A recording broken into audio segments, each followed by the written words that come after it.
Hello hi friends, welcome back to our channel. నేను మీ రాజేష్. ఈరోజు topic వచ్చేసి మనకి మౌర్యుల యుగం సంబంధించినటువంటి ఇంపార్టెంట్ బిట్స్ అలాగే ప్రీవియస్ బిట్స్ అయితే డిస్కస్ చేద్దాం. ప్రతి ఒక్కరు కూడా వీడియోని లైక్ చేయండి, అలాగే ఛానల్ని సబ్స్క్రైబ్ చేయండి, ఫ్రెండ్స్ కూడా షేర్ చేయండి. ఇది మనకు మౌర్యుల యుగం సంబంధించి పార్ట్ 1 వీడియో అండి. ఈ టాపిక్ సంబంధించి మనకు పార్ట్ 2 వీడియో కూడా ఉంటుంది. చాలా జాగ్రత్తగా అబ్జర్వ్ చేయండి. మీరు మన రాజేష్ స్టడీస్ ఛానల్ ఓపెన్ చేయగానే ప్లేలిస్ట్లో అక్కడ మనకి హిస్టరీ బిట్స్ అనేటువంటి ప్లేలిస్ట్ అయితే ఉంటుందన్నమాట. దానిలో మీకు ఒక సీక్వెన్స్గా మీకు టాపిక్ వైజ్గా మీకు పార్ట్ 1, పార్ట్ 2, పార్ట్ 3 వీడియోస్గా మీకు చేయడం జరుగుతుంది. చాలా జాగ్రత్తగా అబ్జర్వ్ చేయండి. మీకు ఈ పార్ట్ 1 వీడియో దాదాపుగా 35 క్వశ్చన్స్ అయితే ఎక్స్ప్లెయిన్ చేయడం జరుగుతుంది. సెకండ్ పార్ట్లో కూడా దాదాపు రిమైనింగ్ క్వశ్చన్స్ కూడా మీకు ఎక్స్ప్లెయిన్ చేయడం జరుగుతుంది. చాలా జాగ్రత్తగా అబ్జర్వ్ చేయండి. చూడండి, ఇక్కడ మౌర్యుల యుగం వచ్చేసి ఇక్కడ మనకి క్రీస్తు పూర్వం 300 నుంచి 200 వరకు ఉన్నటువంటి ఈ కాలాన్ని మనం మౌర్యుల యుగంగా చెప్పడం జరుగుతుంది అన్నమాట. ఓకేనా. చూడండి, ఇక్కడ ఫస్ట్ క్వశ్చన్ వచ్చేసి మౌర్య వంశ స్థాపకుడు ఎవరు అంటే ఇక్కడ చంద్రగుప్త మౌర్యుడు అండి. ఓకేనా. మౌర్య వంశ స్థాపకుడు వచ్చేసి చంద్రగుప్త మౌర్యుడు. ఈ మౌర్య వంశం అనేది నందవంశం తర్వాత వచ్చినటువంటి వంశం అన్నమాట. నందవంశంలోని ధననందుని చంద్రగుప్త మౌర్యుడు ఓడించి మౌర్య యుగాన్ని అయితే లేదా మౌర్య వంశాన్ని అయితే స్థాపించడం జరుగుతుంది చంద్రగుప్త మౌర్యుడు. ఓకేనా. నెక్స్ట్ వన్, చరిత్రలో ఒక గొప్ప చారిత్రాత్మక సంఘటన ఏది అంటే ఇక్కడ మౌర్య సామ్రాజ్య స్థాపనని మనం చరిత్రలో గొప్ప చారిత్రాత్మక సంఘటనగా చెప్పడం జరుగుతుంది. నెక్స్ట్ వన్, మౌర్యుల చరిత్రకు ఆధారములు ఏవి అంటే చాలా చాలా ఇంపార్టెంట్ అండి. ఇది మనకు ప్రీవియస్ ఎగ్జామినేషన్ బిట్ అనమాట. ఓకేనా. కౌటిల్యుని యొక్క అర్థశాస్త్రము, మెగస్తనీస్ ఇండికా, అలాగే అశోకుని యొక్క శిలాశాసనములు, ముద్రా రాక్షసనము. ఇవన్నీ కూడా మనకు మౌర్యుల యొక్క చరిత్రకు ఆధారాలన్నమాట. ఓకేనా. అర్థశాస్త్రము, ఇండికా గ్రంథము, అలాగే అశోకుని యొక్క శిలాశాసనాలు, ముద్రా రాక్షసము, ఇవన్నీ కూడా మనకు మౌర్యుల చరిత్ర యొక్క ఆధారాలన్నమాట. ఓకేనా. నెక్స్ట్ వన్, చంద్రగుప్త మౌర్యుని పరిపాలన విధానమును నాటి రాజుని తెలుసుకున్నటకు ముఖ్య ఆధారము ఏది? ఓకే, చూడండి, ఇక్కడ కౌటిల్యుని యొక్క అర్థశాస్త్రం అనేది చంద్రగుప్త అంటే మౌర్య వంశం యొక్క ఆ చరిత్రకు మంచి ఆధారం అన్నమాట. ఓకేనా, అర్థశాస్త్రము. ఓకే. నెక్స్ట్ వన్, చంద్రగుప్త మౌర్యుని ప్రధానమంత్రి ఎవరు? చాలా చాలా ఇంపార్టెంట్ అండి ఇది. ఓకేనా. చంద్రగుప్త మౌర్యుని యొక్క ప్రధానమంత్రి ఎవరు అంటే చాణక్యుడు లేదా కౌటిల్యుడు లేదా విష్ణుగుప్తుడు. ఓకేనా. ఇతడు అర్థశాస్త్రాన్ని రచించడం జరిగింది. ఇతని కోరిక మేరకే చంద్రగుప్త మౌర్యుడు మౌర్య వంశాన్ని స్థాపించడం జరుగుతుంది. నెక్స్ట్ వన్, అర్థశాస్త్రము ఏ భాషలో రాయబడినది? చాలా చాలా చాలా చాలా ఇంపార్టెంట్ అండి. ఓకేనా. ఏ భాష అంటే సంస్కృత భాషలో రాయబడింది అనమాట. నెక్స్ట్ వన్, అర్థశాస్త్రంలో ఎన్ని అధ్యాయాలు ఉన్నాయి అంటే దాదాపుగా 150 అధ్యాయాలు మనకు అర్థశాస్త్రంలో ఉన్నాయన్నమాట. అర్థశాస్త్రం రచించింది ఎవరు? ఓకేనా, కౌటిల్యుడు. ఓకే.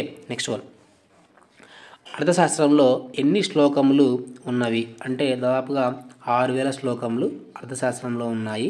అధ్యాయాలు ఎన్ని అంటే 150 అధ్యాయాలు అన్నమాట. నెక్స్ట్ వన్, అర్థశాస్త్రం నందు కౌటిల్యుడు ఉపదేశించినది ఏమిటి? ఓకేనా. అర్థశాస్త్రం నందు కౌటిల్యుడు చెప్పినది ఏమిటి అంటే సామ్రాజ్యంను సంపాదించి దానిని పాలించు విధానము. ఓకేనా. సామ్రాజ్యాన్ని ఎలా సంపాదించాలి, దాన్ని ఏ విధంగా పాలించాలి అనే అంశాన్ని బట్టి ఇక్కడ మనకు కౌటిల్యుని యొక్క అర్థశాస్త్రం అయితే ఉంటుందన్నమాట. నెక్స్ట్ వన్, ఓకేనా. యథా రాజా తథా ప్రజ అని చెప్పింది ఎవరు? ఓకేనా. యథా రాజా తథా ప్రజ అనేటువంటిది చెప్పింది ఎవరు అంటే ఇక్కడ మనకి కౌటిల్యుడు అనమాట. ఎక్కడ అంటే అర్థశాస్త్రంలో చెప్పడం జరిగింది, యథా రాజా తథా ప్రజ. నెక్స్ట్ వన్, ఇండికా గ్రంథకర్త ఎవరు? చాలా చాలా ఇంపార్టెంట్ అండి. ఇండికా గ్రంథకర్త ఎవరు అంటే మెగస్తనీస్. ఓకేనా, చాలా చాలా ఇంపార్టెంట్. ఓకేనా, టిక్ చేసుకోండి, మెగస్తనీస్. నెక్స్ట్ వన్, మెగస్తనీస్ ఎవరు? ఓకేనా. మెగస్తనీస్ ఎవరయ్యా అంటే గ్రీకు రాజు సెల్యూకస్ నికేటర్ యొక్క రాయబారి. ఓకేనా, గ్రీకు రాజు యొక్క సెల్యూకస్ నికేటర్ యొక్క రాయబారి Megasthenes. Okay. Next one, indica గ్రంథం ప్రకారం పాటలీపుత్ర వైశాల్యం ఎంత? ఓకేనా, చాలా చాలా ఇంపార్టెంట్ ఇది. ఇక్కడ ఇండికా గ్రంథం ఎవరు రచించారంటే మెగస్తనీస్. దీని యొక్క ప్రకారం పాటలీపుత్ర వైశాల్యం ఎంత అంటే 13 కిలోమీటర్లు పొడవు, 2.5 కిలోమీటర్లు వెడల్పు. మౌర్యులను గురించి తెలియజేసే సింహళ ఇతిహాస గ్రంథాలు ఏవి? ఓకేనా. చూడండి, ఇక్కడ సింహళ ఇతిహాస గ్రంథాలు ఏవి అంటే దీపవంశము, మహావంశము ఈ రెండు కూడా ఏంటంటే మనకు మౌర్యుల గురించి తెలియజేసే సింహళ ఇతిహాస గ్రంథాలు. Okay, next one. చంద్రగుప్త మౌర్యుని పరిపాలనా కాలం ఏది? ఓకేనా, ఇంపార్టెంట్ బిట్ అండి, ప్రీవియస్ ఎగ్జామినేషన్ బిట్ మనకి ఇది. సో క్రీస్తు పూర్వం 322 నుంచి 295 వరకు 98 వరకు మనకు చంద్రగుప్త మౌర్యుని యొక్క పరిపాలన కాలంగా చెప్పడం జరుగుతుంది. Next one. చంద్రగుప్త మౌర్యుడు ఓడించిన గ్రీకు సేనాని ఎవరు? ఓకేనా, చాలా చాలా ఇంపార్టెంట్. ఎవరంటే సెల్యూకస్ నికేటర్. ఓకేనా, సెల్యూకస్ నికేటర్ని ఓడించడం జరుగుతుంది చంద్రగుప్త మౌర్యుడు. ఓకేనా, ఇతన్ని ఓడించి ఇతని కూతురిని చంద్రగుప్త మౌర్యుడు హెలినాను పెళ్లి చేసుకోవడం జరుగుతుంది చంద్రగుప్త మౌర్యుడు. Okay, next one. మౌర్య చంద్రగుప్తుని జైనమత దీక్షను ఇచ్చిన జైనమత గురువు ఎవరు? ఓకేనా, సో భద్రబాహు. ఓకేనా, సో భద్రబాహుని యొక్క కార్యకలాపాలను చూసి చంద్రగుప్త మౌర్యుడు జైనమతంలోకి రావడం జరుగుతుంది. ఓకేనా, జైనమత గురువు ఎవరంటే Bhadrabahu. Okay, next one. Chandragupta మౌర్యుడు ఏ సంవత్సరంలో ధననందుని చంపి మగధను ఆక్రమించాడు? చాలా చాలా ఇంపార్టెంట్ ఇది.